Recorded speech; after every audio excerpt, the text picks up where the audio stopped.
Welcome to Stewardology, a podcast where two worlds collide. In this show, financial advisor Tim Russell and Pastor Drew Gysi are joined by me, producer Tyler Rutherford, to explore the intersection of financial stewardship and theology.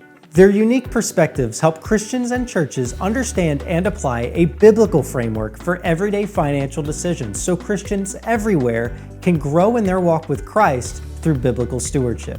Before we get started, we just wanted you to know that the topics discussed in this podcast are for general information only and are not intended to provide specific investment advice or recommendations. Investment and investment strategies involve risk, including the potential loss of principal, and past performance is not a guarantee of future results. Securities and advisory services are offered through Genius Wealth Management, member FINRA, and SIPC. Without further ado, here are your hosts, Tim Russell, Drew Gysi, and Tyler Rutherford. We have a book. The Good Steward, Biblical Principles of Wealth Management is available for sale anywhere good books are sold. Go online to Amazon.com or your favorite book retailer and order a copy of The Good Steward. This book contains many of the core lessons that we teach in our ministry side in an expanded, augmented way that enables you to go deeper and wider in the message of biblical stewardship, fueled by the gospel that enables you to live an authentic life to honor and glorify God in the world and with your family. Go out today and buy your copy of the book. It's available in print, Kindle, and audiobook anywhere good books are sold. Thank you so much and enjoy this read. The Good Steward, Biblical Principles for Wealth Management. Well, hello everyone. Welcome to another episode of the Stewardology Podcast. My name's Tim. And I'm Drew. And I'm Tyler. And today we are here to talk about DOGing your budget. Boy. So you're aware, everyone's aware, you have to be living on a rock or in a cave to not be aware that Elon Musk and his Department of Government Efficiency has been going through with a fine-tooth comb the various spending components of the U.S. government and looking for things that may not quite match the priorities of the American people or match the financial priorities relative to the amount of income versus expenses that we have. As you know, as a nation, we're lopsided. We have a budget where we're spending something like 30% more than we actually bring in on a year-in basis. So just imagine this for a minute. You're making $10,000 a month, right? We would all agree that's a pretty good income. Mm-hmm. Pretty happy with that. But what if you were spending $13,000 a month? That we would argue would be a real problem. Yeah. Now, people do that. People actually go out and spend way more than they make, and the way that they do it is through building up their debt reserves. Debt reserves? No, their amount of credit card debt, home equity loans, car loans, loans for toys, any number of different things. Okay, so here enters Elon Musk, and he's got his army of college-age engineers who are ripping through the government systems and looking for what are the payments that we're making? Where is the money actually going? And they're finding some absolutely insane things that we're spending money on. So they, through the authority that the the president is providing to them, is basically saying, no, we're not going to be spending money on these stupid things that are run counter to the values of the country and obviously counter to the financial best interest of the country. To which I say, thank you. Amen, it's brother. about Amen. time, which causes us to think, well, you know, this was a good cultural moment for us to say, pause. Is there a way that we can encourage people to take the DOGE effect to their own budgets? If you find that you're upside down, you're spending more than you're making, or maybe it's not that you're upside down, but that you want to save more, or you want to get out of debt faster, or you fill in the blank, whatever your financial priorities are, now it might be a really good time for us to think about how can we analyze what we're doing, evaluate whether it meets with our values and our long-term priorities and our best financial well-being, and make the appropriate and sometimes painful changes to be able to help ourselves reach that goal. I think it's an important disclosure, so to say, though, that though it is kind of exciting to see what's happening on the DOGE front, on the government level, don't be too quick to put all of your hope in a government program. No. Preach it, it is brother. still the government. Preach it. So as we are talking about doging your budget today, we're recommending you to do what you need to do to manage your own household well. Precisely. Yes. We're not saying Elon Musk is going to come do the job, but hey, if he was, what would he be looking at? Yeah. And what should you change if you are going to take responsibility for your own financial future? And that's the important piece. And I think it's important to say it's not just for those that are upside down or being challenged with their finances. I'm going to go as far as saying we use this phrase with our Life Institute seminars. If you just want to be a better steward, remember everything that we have is God's. Yeah. 100% of it is God's.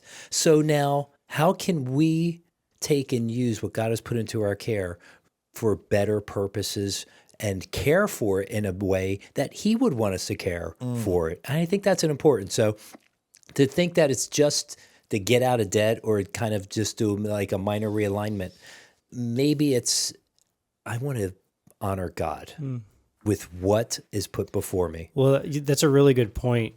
And it's bad enough if we're mismanaging our, like, let's say we really did truly own our income and our resources and we're making 10 and spending 13. Yeah. That's bad enough. But Absolutely. when you put it in the perspective that it's not ultimately your resources, it's the Lord's, that puts another level of responsibility on us to make sure that we're stewarding that well. So this is a really cool conversation to have. Very, very true. Kind of goes back to the Randy Alcorn concept of embezzled goods. Yeah. Yeah. You know, if you as a steward are using inappropriately the resources entrusted to you to some extent, or at some point those goods become embezzled goods, embezzled funds. Yeah. So Drew, what are we talking about today? Doging your budget. Well, let's first, if we're going to talk about doging your budget, let's first kind of understand what DOGE is actually doing first. I mean, we got a little bit of a nutshell, but one of the things is they're kind of like doing forensics on the budget. And I think that's important to understand. Kind of years ago, I periodically watched one of these CSI shows on TV, and it wasn't like a long-term thing, but they would pull out the ultraviolet light. They would be looking for the blood stains, looking for this, looking for that. So basically what they're doing today in an amazing way, they're using AI algorithms, other pieces, and they're trying to find out where did the money go and what was the purpose for it. I think that's a great thing. What about us with our budget? So with the Department of Government Efficiency, they're looking at, they're doing their forensics. Where did it go? What was it used for? And from there, they're reviewing it. They're not just letting it just continue to go out the door. They're taking time, they're reviewing it, processing. It's in churches that I've worked with and churches that I connect with, I always encourage an audit, at least at some point. You say they're reviewing it, and I'm just trying to wrap my brain around that phraseology. Maybe would it be better to say that they're evaluating it relative to the priority? So that's much it's not better that said. It's not that just they're looking at these are spending items. Good point. But that they're thinking through, how does this spending item meet the priorities Absolutely. of the nation? Absolutely. Thank you. That good course correction there. And then from there, it's then if they're doing an audit, they're looking at it. Where did the money go? What was it done? And if they're seeing that the priorities are out of line, shut down the payments that are going out the door. And I think that's a very important thing. And you mentioned this, Tim, earlier in the opening, that what about the American's best interest? If it's not meeting the best interest for the people as a whole, maybe we need to shut that down. So that's going to be the thing. Contract cancellation is all part of that. They're shutting down the contracts. They're selling assets. What I think Dave Ramsey says is sometimes that you're doing yard sales and other things at your house to the point where your kids are being scared that they're going to be sold next. You're something selling like that. everything that's not bolted down. And you're doing it so aggressively that the kids are afraid that they're next. Yeah. What a great line. So thanks, Dave. So it is. That's a hilarious line. So I love that. Childhood trauma. Childhood trauma. The therapists in the future are going to be very busy. Got to go calm my kids down now. After hearing that. She's only a little over one. She hasn't figured it out yet. Trauma starts early, my friend. Right. Oh, there's truth to that. But one of the other things is through this whole process, it's transparency. It's, what do they say? Sunlight is the best disinfectant. Let's put things out in the open. Let's see where the money's going, what the program's for, what's being done. Is it meeting the need? Mm-hmm. And if it's not, let's have a discussion. Let's have a change. I'd like to call it, in a personal financial piece, for a married couple, a joint session of Congress. Husband, wife, get together, have that conversation. Is that money meeting the need? Now, we're talking about DOGE. They have their plan. They're putting it together. So let's talk about some of the potential benefits as DOGE is going through this for the American taxpayer. Tim, what's the first one on our list? Obviously, there's a savings on tax payments, right? So we're, as taxpayers, we are paying for all of these things. You may not think it, but we really, truly are. If we're not paying for it directly through the tax bill, we're paying for it through the interest that we're spending. When we borrow money, have to repay it back. So, yes, it will create real tax savings. Probably they will not be able to find as much tax savings as they were as they were anticipating spending. I think they were talking about $2 trillion is what they anticipated to cut. There's just not enough there's not that much bloat in the system to cut. So they're going to fall short on that count, but they will still make very meaningful progress. My hope, at least, is that they will. What's another potential benefit, Tyler? Well, improved government services. When you can find that bloat that Tim was talking about, and you can streamline the processes and make government work better, that's a good thing. Your taxes are going to this massive government that's doing things, and if it's not working well, you feel like, well, why do I pay you to do what you do? Yeah. Right. So by doing this, it will help make government more efficient and optimized.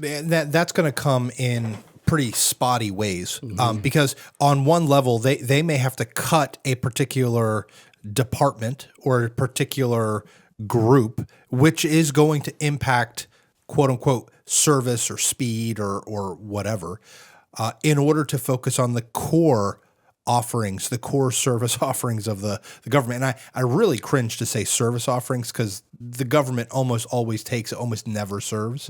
But the point being that there will be some improvements when we focus on the things that we really need to focus on rather than all of the peripheral things. Yeah.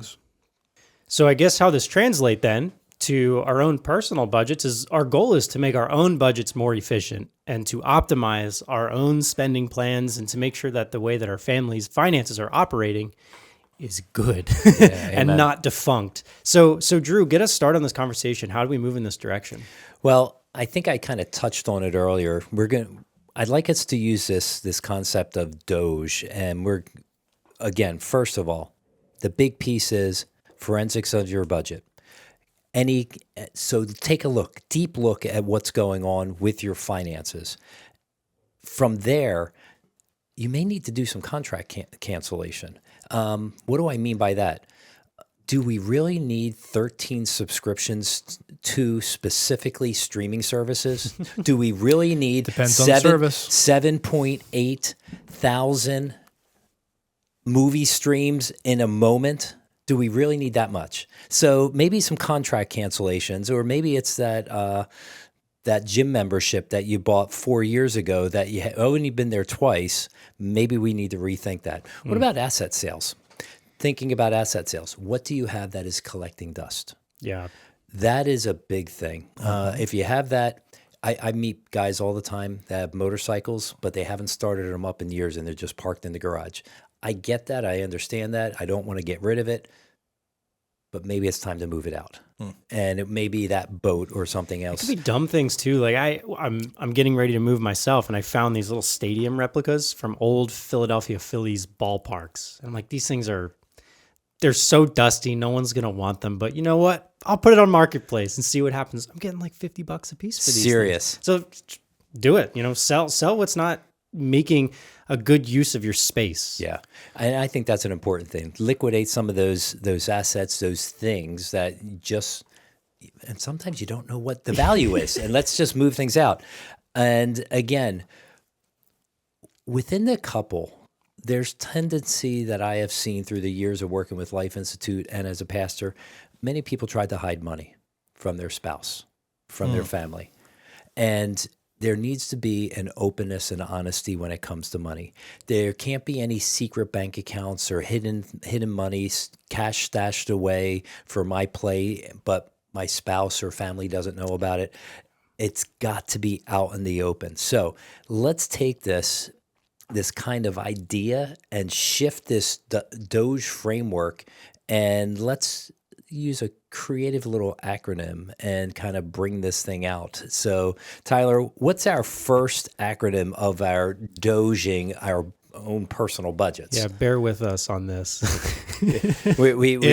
Guys, to be entirely transparent, I was not involved in the creation of these acronyms. This is entirely Drew's baby. Wait a second. It's that inner Baptist just breaking out, right? Well, you know what?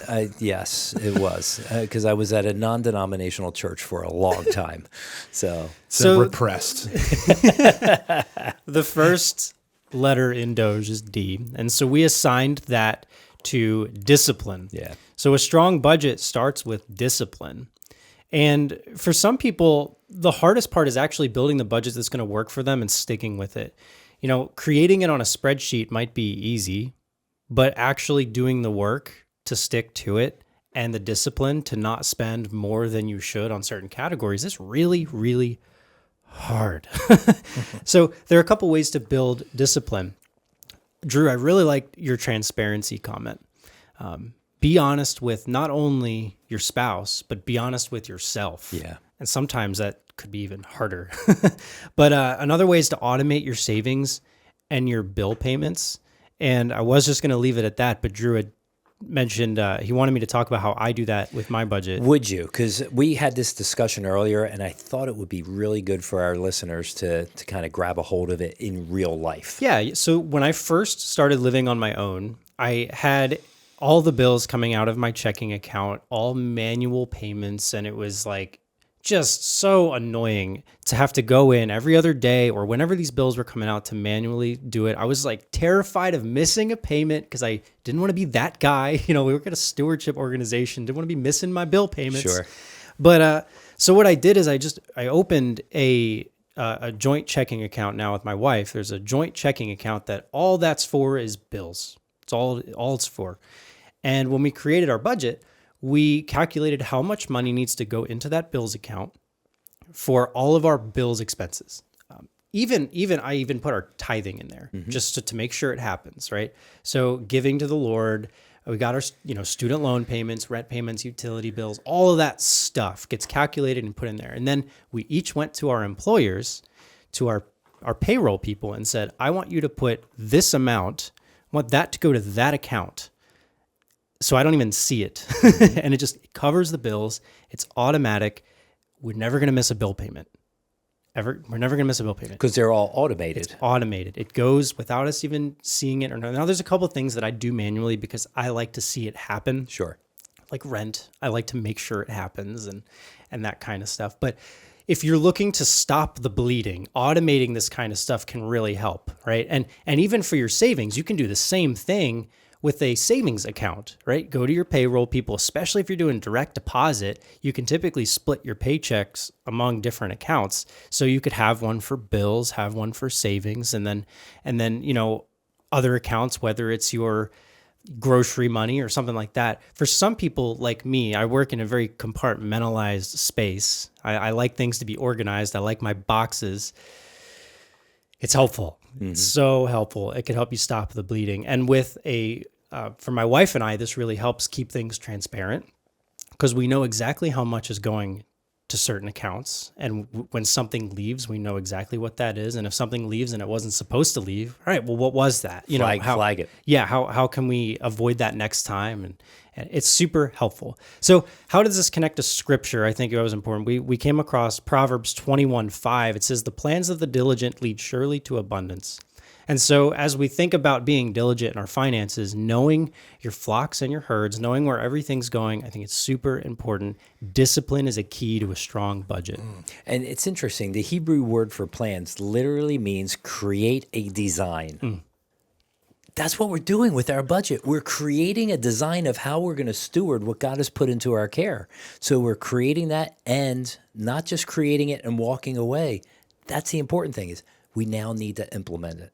We need to get that thing moving so that you can function well and steward well with some of these pieces.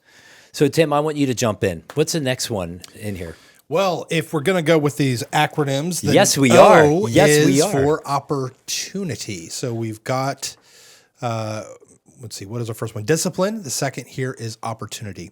When it comes to making a budget, it's not just about cutting back. It's also about finding the most opportune spending area available to us. Many people overlook the financial benefits that come from significantly improving their financial situation simply because they aren't aware that there are things that they can use their money to actually help their lives become even better. So give me some examples. Great. I'm glad you asked. Take advantage of employer-sponsored benefits. So, okay, we've got 401k. With a match. If you have a 401k at work, you should at least be putting in enough to get the full match. If, for example, my company, we offer a match. If you put in 5%, I'll put in 4%. It would make no sense for my employees to have access to free money and not take advantage of it. Now, it's free money. It's Tim, it's not free. I have to put in 5%. Yeah. But it's not like you're giving me 5%. You're giving yourself, your future self, 5%. Amen. And I'm putting on top of that another 4%. It's like 9% of your salary going to be saved for future needs. You know, Tim, it reminds me of a story. I was working with Life Institute. I was out doing what we call our personal stewardship reviews. Yeah. I sat down with this couple. I'm going to say they were probably in their late 40s, probably early 50s. I would say. And we were talking about just their personal finances, their budget. We got to the point of our stewardship review form, and I just asked them, I said, just curious, I didn't see you write anything down about any money that you have saved for retirement. Is that something you have? Well, no, it's not. We don't have any. I said, talk to me about your employment. And I pulled up the front of the sheet. I said, you've been working at this place, and you mentioned you've been there roughly 30 years. Yeah. I said, do they have a retirement plan? Yeah, they do. Do they have a matching? Yes. And you're telling me that for almost 30 years, there's a retirement plan, they have a match, but you did not take advantage of it. Mm-hmm. If there were daggers that could have come out of the wife's eyes, they would have clearly just speared him. It was bad. Wow.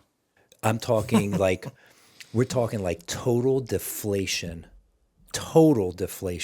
for an extended period of time. I mean, basically, I had to pull out my counseling hat and re-steer the conversation because she was done. So I'm telling you, this is such an important piece. Yeah. And Tim, as an employee talking to an employer, thank you for that, because that is a big piece. I've been blessed to have that for most of my career, even as a pastor, where I put in, and it wasn't until my last church they actually did a match for me, which I loved. But it is such a good piece to be able to say, okay, I'm putting something away. Really I'm thinking about tomorrow. It absolutely is. I'm loving my spouse, my kids, and you're loving your kids when you're doing this. Why are you loving your kids? Because you're not going to be living in their house. later on. You're investing in yourself for the future, which is a really key piece. So there are a couple more opportunities I want us to pay attention to. So these opportunities are ways that we spend money today that help either save money for us in the future or provide money for us in the future. So another example of that is have both life insurance and health insurance. Yes.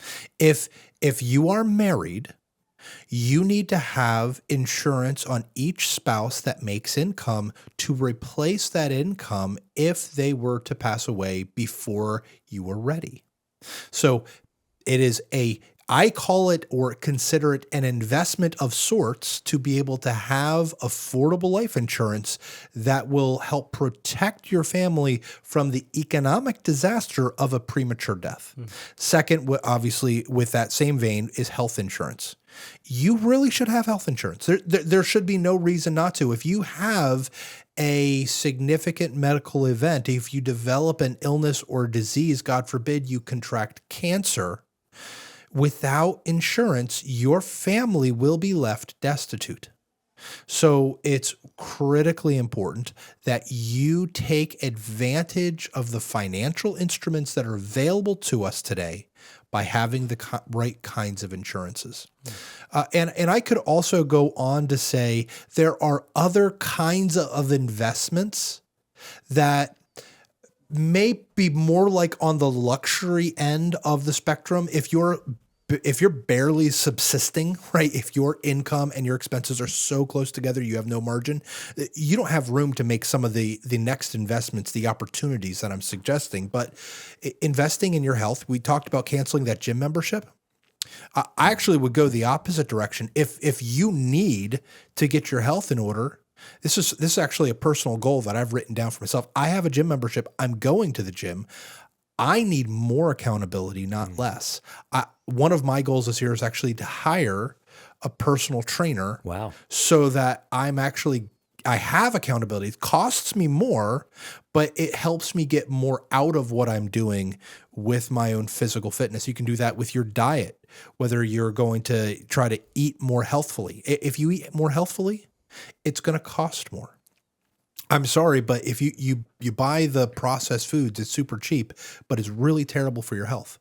So these are investments that, again, can be justifiable if it meets your overall priorities and it doesn't distract or divert from other essential spending categories. These are opportunities to help the future you, the future family, be better. Does that make sense? I love what you're saying there, and I'm a big fan. You know, I exercise 3-4 times a week. I have a diet that I try to do, a modified keto diet. Sure. You're right. It costs me more for that. It costs me more for my gym membership because I travel a lot. We bumped it up to the next tier. So when I'm out of town and I can jump into another gym, it is so worth doing because I feel better. Yeah, does it beat my body up when I do it because I do more weightlifting than cardio? Yes, but it's so worth doing. So we have discipline. We also want to look for opportunities. So that's saving and investing, and that's also in making sure you have the right amount of insurances. And thirdly, that's investing in your own health and well-being. And you can even say investing in your marriage or investing in your kids through spending time with them and intentionally, strategically using money to allow those experiences and those relationships to develop and to flourish. All right, so let's connect it to a biblical concept. Ephesians 5:15 through 16 says, make the most of every opportunity. I don't really think I need to say more. Yeah. Drew? Let's talk about growth. That's the next one. So we have the discipline, right? And then we have the opportunity. Now in DOGE, we're talking growth. Your budget shouldn't just help you survive. It should be designed to help you thrive. Ooh, look at that. See that little rhyme there? They got that out again. So a budget isn't just a tool for getting by. It's a roadmap to financial security, and it's also a roadmap to financial growth. And that's the thing. A lot of people think that it's just going to be, let me just get myself by. Tim, you use a phrase often, make the money last a month. The goal is we want the money to last more than the month. We want to be able to go beyond that for our future self and take care of our I think the actual phrase that I say is when the month lasts longer than the money. Right. Then the month lasts more than the money. Yes. So there's more month left at the end of the money. Yeah. That's the way I phrase it. Yeah. There you go. More month left at the end of the money. But we don't want to live that way. We want to be able to build out our budget so that there is margin that's in there. And I'll just back off for a quick second. Maybe you build your budget out and there isn't margin. Real quick, guys, what would one do? I mean, so there are only a couple levers. You can find ways to reduce spending. And if you've cut everything else that you can cut, then you have to find ways of increasing the income. There are only two levers in a budget. And I would say debt should not be considered. Like I would not want to continue my spending in order to go into debt or to go into debt in order to continue my spending when I'm in a deficit scenario, especially when there's no pathway. There's no visible way that we're going to get out of this mess, that we're going to be able to dig out of the debt. You're only causing more pain in the future. You're stealing from yourself. You are. Really what it is. And your family. Yeah. So what would be a very quickly, how would one increase income? Tyler? Side gigs. Side gigs are great. Sell what's not needed in your home. Like we've talked about Not that. the kids. Don't sell your kids. That's illegal, Drew. Yeah, okay. And immoral. Like things that you don't need around your home. Find ways to liquidate it. Get a side job or a side gig or, find something you're passionate about. Figure out a way to make a few bucks off of it just to give yourself some margin. It's so helpful. Drew, a lot of people think of a budget as handcuffs. Yeah.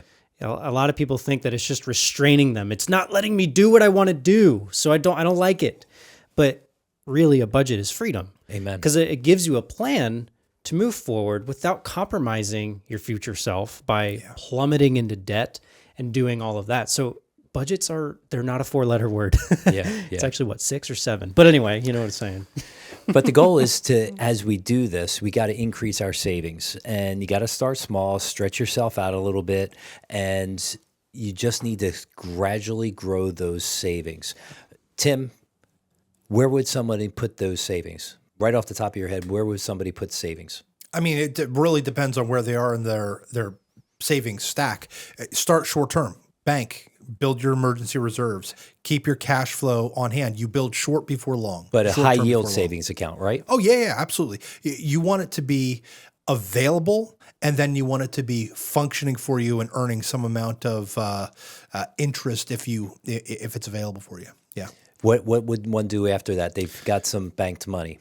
Then we're looking at long-term savings. So setting aside money in a Roth IRA, a retirement account, something along those lines. Excellent. A great biblical connection when we're talking specifically about this growth is that passage in Matthew 25 talking about the parable of the talents.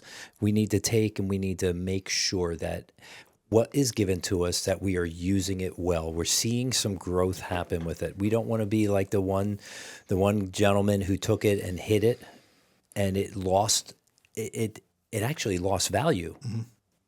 That's how we got to look at it if we're just hiding stuff and not using it.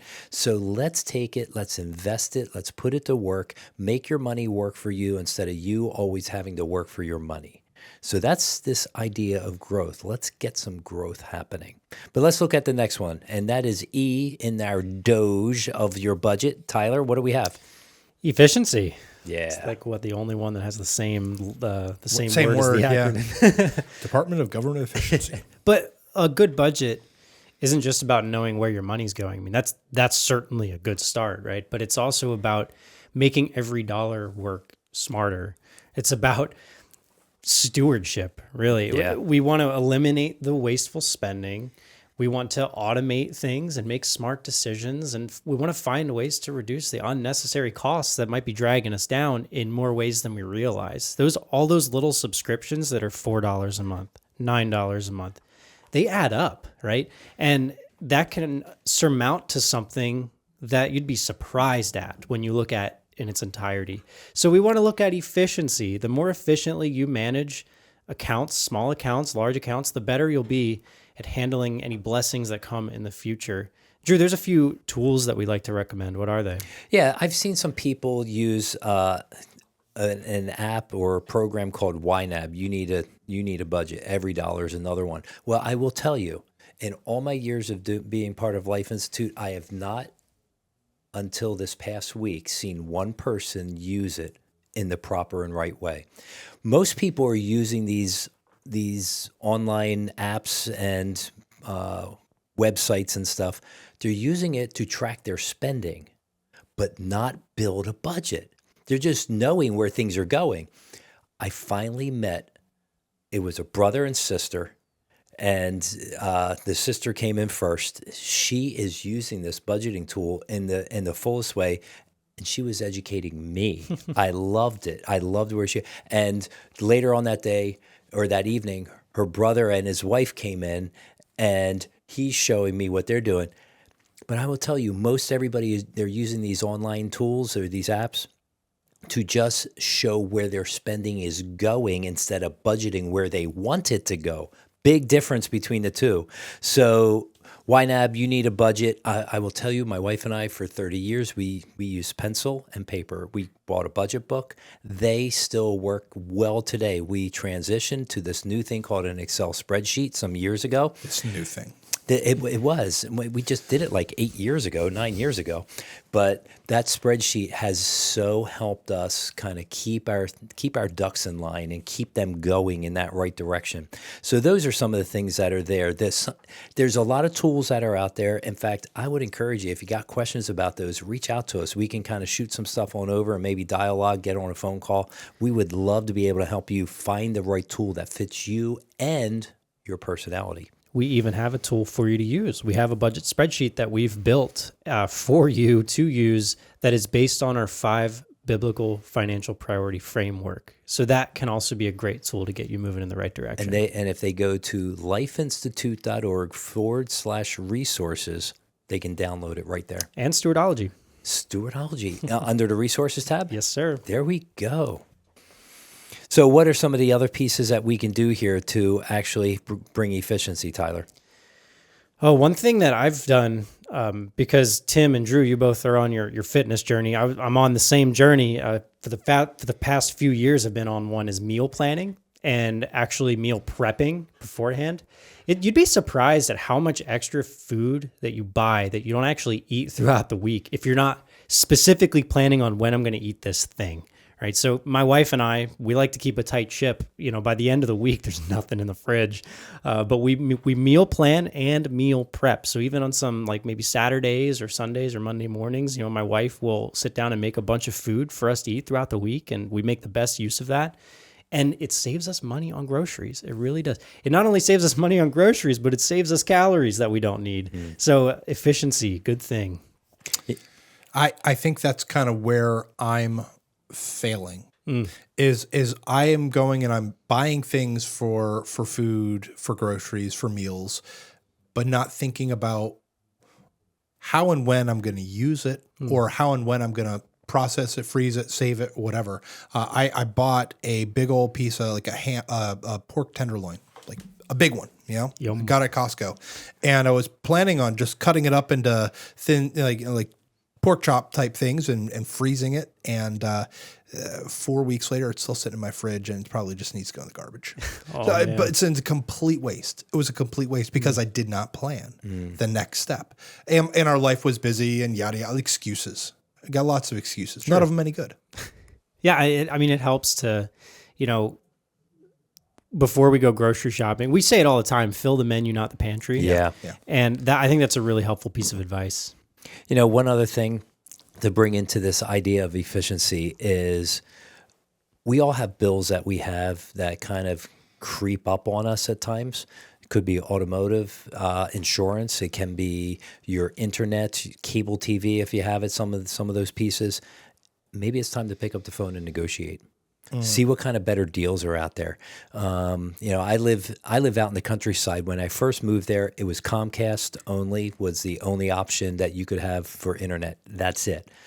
Well, I was out cutting my grass one day and I saw this Verizon truck come by and they're climbing the poles. I'm thinking, what's going on? So I literally shut the mower off, walked over, say, what are you guys doing? Telephone stuff? Oh, no, you guys are getting fiber optics here. Serious? When? 4 months. I was over there, competed against Comcast, Verizon won. And now I'm at the point where I go back and forth. Yes, it's a little bit of work, but the savings can be substantial in a period of a year. So it's maybe time to get on the phone and start negotiating what your internet, what your cable TV, what your automotive insurance is. Cell phone Bills. You know what? The best time to be able to change cell phones is Black Friday through Christmas. That is the best time. All the deals are coming out where they're popping. I got rid of a 6 or 7 year old cell phone, and they gave me $1,000 trade-in on that old phone. Good night. I'm telling you, they lost, I won. So, and it's one of those things where take advantage of some of those pieces that are out there, negotiate, keep an eye open, and kind of just reduce those monthly expenses and yearly expenses. So what's a good biblical connection to this one, Tim? Well, Luke 16:10 says, whoever can be trusted with very little also can be trusted with much. Mm-hmm. So be faithful with what you have. So let's close this time out today. I just want to remind you that we have personal stewardship reviews. If you are thinking about how to DOGE your budget, if you're trying to figure out how to take advantage of the opportunities in front of you, this might be a really good time to go to our website, stewardologypodcast.com/review. Yes. Yeah, /review. And sign up for a free stewardship review. That gives us the opportunity to A, get to meet you, and B, gives us also the opportunity to help you become an even better steward of all of your assets. Well, thank you for joining us today on the Stewardology Podcast. Remember what Tim said, sign up for your free stewardship review. We'd love to connect with you and meet you. It's one of the most fun things that we get to do here. Make sure that you're sending us questions, comments, and ideas. We've gotten quite a few ideas for episodes recently from listeners, and how they did that is stewardologypodcast.com/idea. Super exciting. We'd love to hear what you're thinking.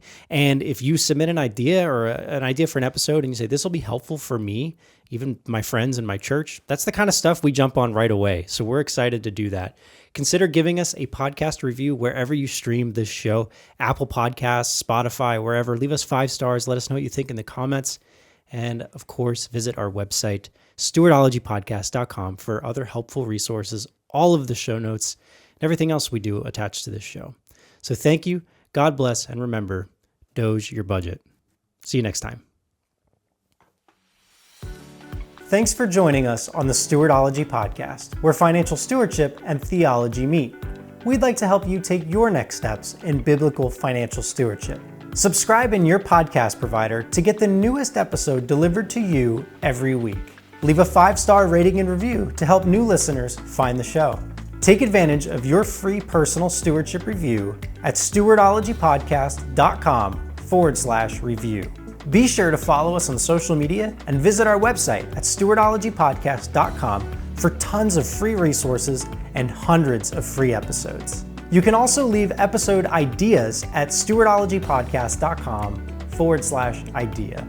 Remember, Psalm 20, verse 7, some trust in chariots and some trust in horses, but we trust in the name of the Lord our God. See you next week.